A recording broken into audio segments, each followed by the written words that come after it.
My name's Isabella, and I'm 21 years old. I just finished my third year at art college, and let me tell you, it's been one hell of a ride. But before I get into all that, you need to know where I come from. I grew up in a house where I never felt at home. My parents, Tom and Sarah, always made it clear that my older sister, Emily, was their golden child. She's 4 years older than me and has always been a thorn in my side. From the day I was born, Emily seemed to hate me. She'd tease me, break my toys, and make my life miserable. And my parents? They'd just laugh it off, saying, "Oh, that's just how sisters are." But it wasn't normal. I remember when I was 14, I had this huge crush on a boy at school. His name was Jake, and I thought he was the cutest thing ever. I'd spend hours drawing portraits of him in secret, hiding them under my mattress where I thought no one would find them. But Emily found them. And you know what she did? She pinned them up on the school bulletin board for everyone to see. I still remember walking into school that day. The laughter, the pointing, the whispers. It felt like the whole world was crashing down around me. And Jake? He came up to me, all awkward and stuttering.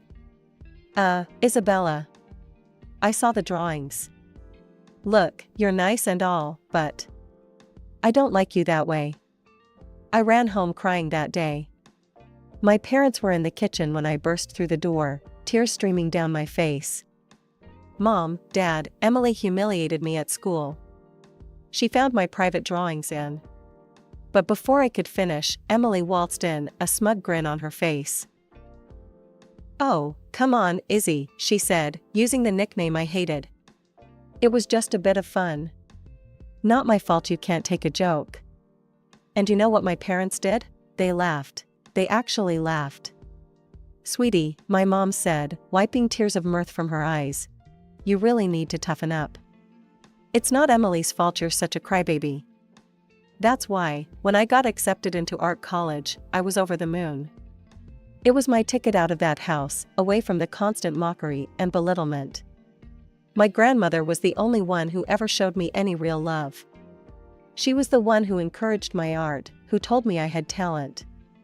When I got accepted, she insisted on paying for my tuition. "Isabella," she said, her eyes twinkling, "you've got a gift. Don't let anyone tell you otherwise. I'll make sure you get the education you deserve." For 3 years, she paid for everything. My tuition, my supplies, even some extra for living expenses. But then, just before my final year, she got sick. I remember sitting by her bedside, holding her frail hand. She looked at me with those kind eyes of hers and said, "Isabella, my dear, I'm so proud of you. You're going to do great things." Then she turned to my parents, who were standing at the foot of the bed. "Tom, Sarah, I need you to promise me something. Promise me you'll pay for Isabella's final year. She needs to finish her education." My parents nodded solemnly. "Of course, Mom," my dad said. "We promise." Grandma died a week later. At the reading of her will, we found out she'd left her house to my parents and her jewelry to Emily and me. Emily, of course, immediately grabbed the diamond tiara. "I'll take this," she announced. "Isabella can have the ring. She doesn't care about jewelry anyway, right, Izzy?" I didn't argue. She was right, I didn't care much for jewelry. So I took the diamond ring and put it in a safety deposit box at the bank. I made friends quickly in college. There was Zoe, a punk rocker with a talent for abstract art, and Marcus, a quiet guy who could make sculptures that took your breath away. They didn't care about my family drama. To them, I was just Isabella, the girl who could paint like nobody's business. "Hey, Bella," Zoe said one day, using the nickname I actually liked. "There's a tattoo parlor downtown looking for someone to draw designs. You should apply." I was hesitant at first. My parents would flip if they knew I was working in a tattoo parlor. But then I thought, why should I care what they think? So I applied, and to my surprise, I got the job. The owner, a burly guy named Mike with more ink than skin, took one look at my portfolio and said, "You're hired, kid." For the first time in my life, I was earning my own money. It wasn't much, but it was mine. I didn't tell my parents or Emily about it. I could already hear Emily's mocking voice. "Oh, little Izzy's drawing pictures for thugs now? How cute." College life suited me. I threw myself into my studies, determined to make my grandmother proud. My professors praised my work, and I even won a few small competitions. But more importantly, I was happy. The years flew by, and before I knew it, I was finishing up my third year. As the summer break approached, a familiar dread settled in my stomach. I had to go home. I opened the door and stepped into chaos. The living room was full of people, all bustling about with excitement. In the center of it all stood Emily, beaming as she held up a white dress. My mother noticed me first. "Oh, Isabella," she said, her smile faltering slightly. "You're home. We weren't expecting you so soon." I stood there, stunned. "Emily's getting married? When did this happen?" Emily turned to me, her smile turning into a smirk. "Oh, didn't anyone tell you? I guess we've all been so busy with the preparations, it must have slipped our minds." I felt like I'd been punched in the gut. My own sister was getting married, and no one had even bothered to tell me. "Who's the lucky guy?" I managed to ask, trying to keep my voice steady. "This is Richard," Emily said, pulling forward a tall, handsome man I hadn't noticed before. "Isn't he dreamy?" Richard gave me a polite smile and extended his hand. "Nice to meet you, Isabella. I've heard so much about you." I shook his hand, wondering what exactly he'd heard. Knowing Emily, probably nothing good. The next morning, I woke up to the sound of excited chatter downstairs. Emily was holding court at the breakfast table, surrounded by our parents and a couple of her bridesmaids. As I listened to their conversation, I learned that Emily had broken up with her previous boyfriend at our parents' insistence. Apparently, he'd been mixed up with some dangerous crowd. "Thank God you listened to us, sweetie," Mom said, patting Emily's hand. "Richard is such a better match for you. And his family is so well off." I couldn't help but roll my eyes. Of course, that's what they cared about. "Speaking of Richard," Emily said, turning to me with a smirk, "he's taking me out to dinner tonight. Not that you'd know anything about that, right, Izzy? Still haven't found a boyfriend?" They all laughed, and I gripped my coffee mug tighter, willing myself not to cry. Some things never change. As the days passed, I tried to stay out of everyone's way. I spent most of my time in my room, sketching and counting down the days until I could leave. But one evening, I couldn't avoid the family dinner. We were all seated around the table when Emily dropped her bombshell. "I've decided to wear Grandma's tiara for the wedding," she announced. "It'll look perfect with my dress." "Oh, that's a wonderful idea," Mom exclaimed. Emily wasn't done. "But you know what would make it even better? If I had a matching piece to go with it. Like, oh, I don't know, a ring?" I froze, my fork halfway to my mouth. I knew exactly where this was going. Mom's eyes lit up. "Oh, that's right. Isabella, didn't Grandma leave you a ring?" I nodded slowly, a sick feeling growing in my stomach. "Well, there you go," Emily said, clapping her hands together. "Izzy, you'll let me borrow the ring for the wedding, won't you?" I put down my fork. "Borrow? For how long?" Emily laughed, a sound that sent chills down my spine. "Oh, silly Izzy. I mean, you'll give it to me. For keeps." But Grandma left that to me," I protested weakly. "Come on, Isabella," Dad said, his voice stern. "Don't be selfish. It's your sister's wedding day." I looked around the table, hoping to see someone, anyone, on my side. But all I saw were expectant faces, waiting for me to give in. Like always. "Isabella," Dad said, his voice cold. "Either you give the ring to your sister, or we won't pay for your final year of college." The room fell silent. I couldn't believe what I was hearing. But But you promised Grandma, I whispered, tears welling up in my eyes. Emily let out a harsh laugh. Oh, please. No one cares about promises made to some half-witted old woman. I stood up so fast, my chair fell over. How dare you talk about Grandma like that? I shouted. That's enough, Dad roared. Isabella, you have a choice to make. The ring or your education. Decide. I looked at their faces, Dad's anger, Mom's disappointment, Emily's smug satisfaction. In that moment, I knew I had lost. Again. With shaking hands, I took off the necklace where I kept the key to my safety deposit box. I handed it to Emily. The morning after the ring incident, I cornered Emily in the kitchen. When exactly is your wedding? I asked, trying to keep my voice steady. Emily looked up from her coffee, a sly smile playing on her lips. It's on the 29th. Why, planning to ruin it? I ignored her jab. 2 weeks. I had 2 weeks to get away from this toxic environment. No, I replied coolly. I'm going to visit a friend from college. I'll be back in time for the wedding. I packed my bags and left that afternoon, heading to my friend Zoe's place in the next city over. For the first time in days, I felt like I could breathe. Zoe and I spent the week exploring art galleries, hitting up local cafes, and just enjoying each other's company. It was exactly what I needed. But my moment of peace was shattered exactly 1 week later. I was scrolling through my social media feed when I saw it, photos of Emily's wedding. My sister, resplendent in white, the diamond tiara glittering on her head, and my ring sparkling on her finger. The caption read, "Just married. Off to the Maldives with my hunky husband." I felt like I'd been punched in the gut. With shaking hands, I dialed Mom's number.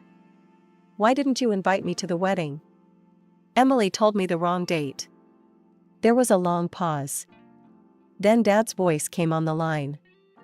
Isabella, your sister, she didn't want you there. She said you'd ruin her perfect day. We thought it was best not to tell you. I felt like I was going to be sick. How could you do this to me? I'm your daughter too. Don't be dramatic, Mom chimed in. It's not like you really wanted to be there anyway, right? I hung up, my whole body shaking with anger and hurt. A few days later, I returned home, only to find Emily had also returned from her honeymoon. I walked into the living room to find her, Mom, and Dad huddled together, looking at apartment listings. I cleared my throat, and they all looked up. Don't forget about my tuition, I said, my voice small. You promised to pay for my last year if I gave Emily the ring. Dad shifted uncomfortably. Actually, Isabella, we've decided to use that money as a down payment on Emily's apartment instead. I felt like the floor had dropped out from under me. But you promised. You swore to Grandma. Plans change, Mom said dismissively. Emily needs it more. I'm sure you can figure something out. Emily was still laughing, a cruel, mocking sound that made my blood boil. Before I knew what I was doing, I lunged at her, grabbing a fistful of her hair. Emily screeched, and suddenly everyone was shouting.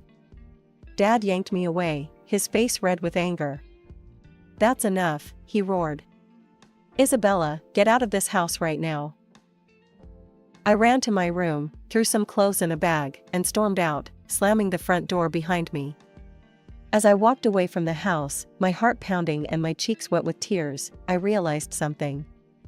I found myself back at Zoe's place, feeling lost and broken. For days, I barely left her guest room, alternating between crying and staring blankly at the walls. Zoe tried her best to comfort me, but I was inconsolable. A week passed in this haze of despair. Then, one morning, as I listlessly checked my emails, I saw a message that made my heart stop. Congratulations! You are the winner of the annual art school competition. Your prize includes a full scholarship for your final year of studies. I read the email 3 times, not believing my eyes. Then I let out a scream that brought Zoe running. I thrust my phone at her, happy tears streaming down my face. I won. I won a scholarship. I can finish school. Zoe's eyes widened as she read the email, then she pulled me into a bone-crushing hug. "Oh my God, Bella. This is amazing." For the first time in weeks, I felt a glimmer of hope. I could finish my degree without my parents' help. I could make my own way. When the new semester started, I threw myself into my studies with renewed vigor. Between my classes and my part-time job at the tattoo parlor, I barely had time to think about my family drama. Months passed, and I slowly started to heal. One day, I was hanging out with my classmate, Jake, who worked part-time at a local pawn shop. We were chatting about our day when he mentioned something that caught my attention. "You won't believe what happened during my shift today," he said. "This girl came in with the most beautiful diamond necklace and ring I've ever seen. Must have been worth a fortune." My heart skipped a beat. "What did she look like?" I asked, trying to keep my voice casual. Jake described a woman who sounded exactly like Emily. "Can you draw the jewelry for me?" I asked, my hands shaking slightly. Jake looked confused, but complied. As I watched him sketch, my suspicions were confirmed. The necklace was the one Emily had always bragged about, and the ring, it was my grandmother's ring. "Jake," I said, my mouth dry, "is there any way you could get me the security footage from the pawn shop?" Jake must have seen the desperation in my eyes because he finally nodded. "Okay, I'll see what I can do." A few days later, Jake handed me a USB drive. "Here," he said. "But you didn't get this from me, okay?" I nodded gratefully and rushed back to my dorm room. With trembling hands, I plugged in the drive and opened the video file. There was Emily, clear as day, handing over the jewelry. But what made my jaw drop was what happened next. As she turned to leave, a man entered the frame. Emily threw her arms around him, kissing him passionately. It wasn't Richard. I leaned closer to the screen, my heart pounding. As the man turned slightly, I gasped. I recognized him. It was Emily's ex-boyfriend, the one our parents had made her break up with because of his criminal connections. I sat back, my mind reeling. Emily had pawned her precious jewelry, including my grandmother's ring, and was apparently cheating on her husband with her criminal ex-boyfriend. Part of me wanted to immediately send this video to my parents, to Richard, to everyone who had ever believed Emily's lies. But another part of me hesitated. This was big. Too big to act on impulsively. Months passed, and I thought I'd put my family drama behind me. Then, out of the blue, my phone rang.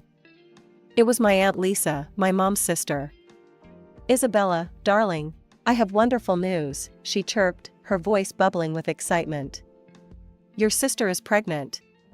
Can you believe it? They're having a big announcement party next week. Isn't it exciting?" My heart sank. Of course, another family event I hadn't been invited to. "That's great, Aunt Lisa. Thanks for letting me know." After hanging up, I sat on my bed, conflicted.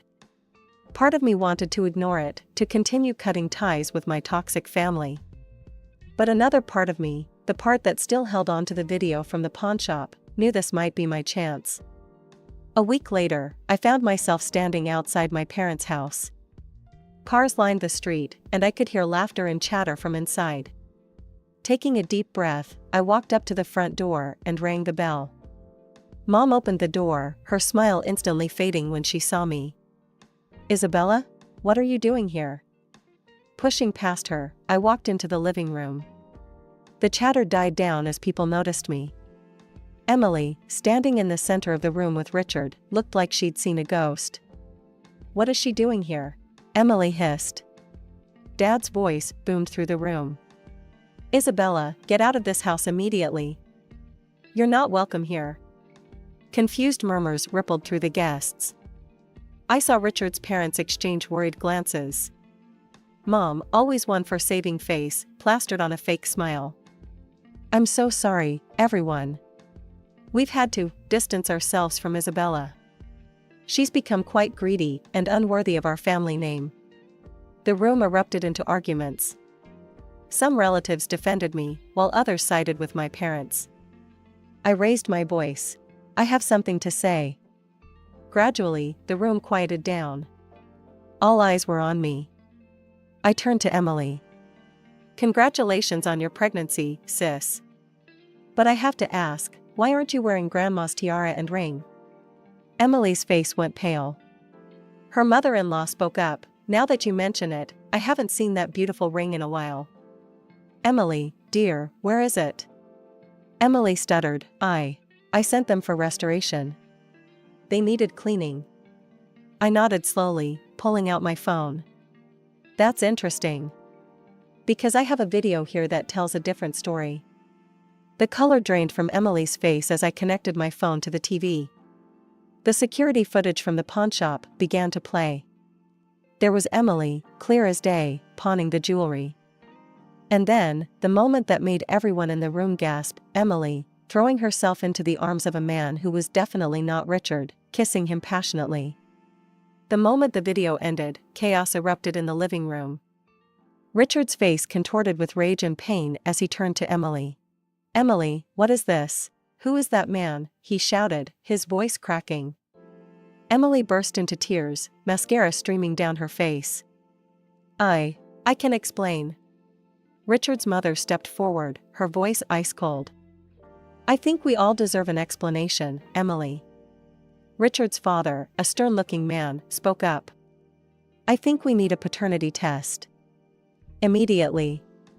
As accusations flew and tempers flared, I quietly slipped out of the house. I had done what I came to do. The truth was out, and for the first time in years, I felt a weight lift off my shoulders. Over the next few weeks, the full extent of Emily's deception came to light. Through the family grapevine, I learned that she had been secretly meeting her ex-boyfriend, the one with criminal connections, behind Richard's back. She had been spending Richard's money on him and even pawned her jewelry to pay off his debts. The paternity test results were the final nail in the coffin. The baby wasn't Richard's, it was her ex-boyfriend's. Richard, understandably devastated, filed for divorce. He sued Emily for a substantial sum, citing emotional damages and financial fraud. Her ex-boyfriend, upon learning of the pregnancy, vanished without a trace, leaving Emily to face the consequences alone. My parents, who had always put Emily on a pedestal, were forced to face the harsh reality of her actions.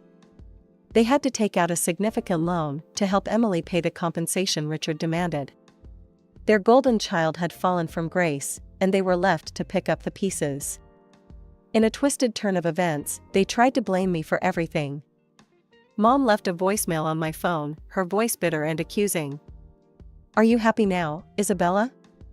You've ruined your sister's life. I hope you're proud of yourself." I deleted the message without responding. Their words no longer had the power to hurt me. As for me, I returned to college, threw myself into my studies, and focused on building the life I wanted. I cut off all communication with my family, changing my phone number and email address. The toxic cycle was finally broken. It's been 2 years since that fateful day when I exposed Emily's lies. I graduated from art college with honors, my final project earning praise from both professors and local art critics. Now, at 23, I'm working at the Harmony Art Gallery in the city.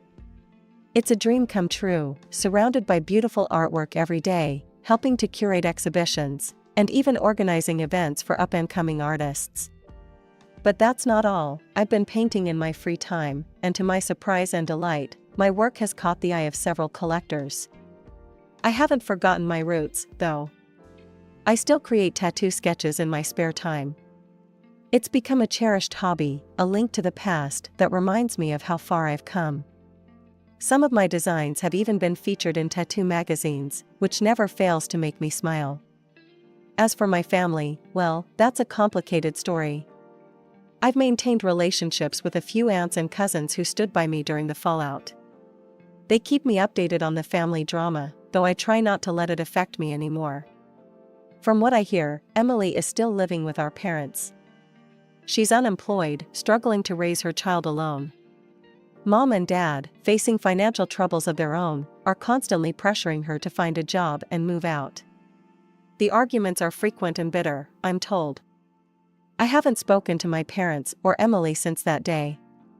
They tried reaching out a few times in the beginning, guilt-tripping messages, angry voicemails, but I stood firm in my decision to cut ties. Eventually, they stopped trying. On a brighter note, I've been dating a wonderful guy named Alex for the past year. He's a graphic designer I met at a gallery event. He's kind, supportive, and best of all, he understands my passion for art. We're talking about moving in together soon, another step towards building the life I want.